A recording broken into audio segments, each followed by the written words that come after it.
தஞ்சை, அரவக்குறிச்சி தொகுதிகளில் புகார்களுக்கு ஆளானதாக கூறப்பட்டவர்களை மீண்டும் வேட்பாளர்களாக கட்சிகள் அறிவித்திருப்பது குறித்து பதில் அளிக்குமாறு தேர்தல் ஆணையத்திற்கும் சம்பந்தப்பட்ட கட்சிகளுக்கும் சென்னை உயர்நீதிமன்றம் உத்தரவிட்டிருக்கிறது.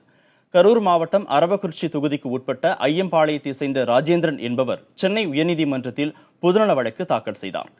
சட்டமன்ற பொதுத் தேர்தலின் போது பணப்பட்டுவாடா புகாருக்கு உள்ளான செந்தில் பாலாஜி, KC பழனிசாமி ஆகியோரை இந்த தேர்தலில் போட்டியிட அனுமதிக்க கூடாது என அதிமுக, திமுகவிற்கு உத்தரவிட வேண்டும் என அதில் கோரிக்கை விடுத்திருந்தார்.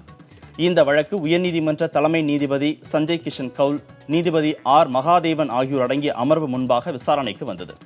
தேர்தல் நடைமுறைகள் அமலுக்கு வந்துவிட்டதால் நீதிமன்றம் தலையிட்டு இடைக்கால உத்தரவு பிறப்பிக்க முடியாது என நீதிபதிகள் தெரிவித்தனர்.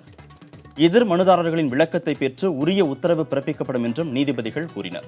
தலைமை தேர்தல் ஆணையம், தமிழக தலைமை தேர்தல் அதிகாரி, அரவக்குறிச்சி தொகுதி தேர்தல் அலுவலர், அதிமுக, திமுக மற்றும் வேட்பாளர்கள் செந்தில் பாலாஜி, KC பழனிசாமி ஆகியோர் 2 வாரங்களுக்குள் பதிலளிக்க நீதிபதிகள் உத்தரவிட்டனர்.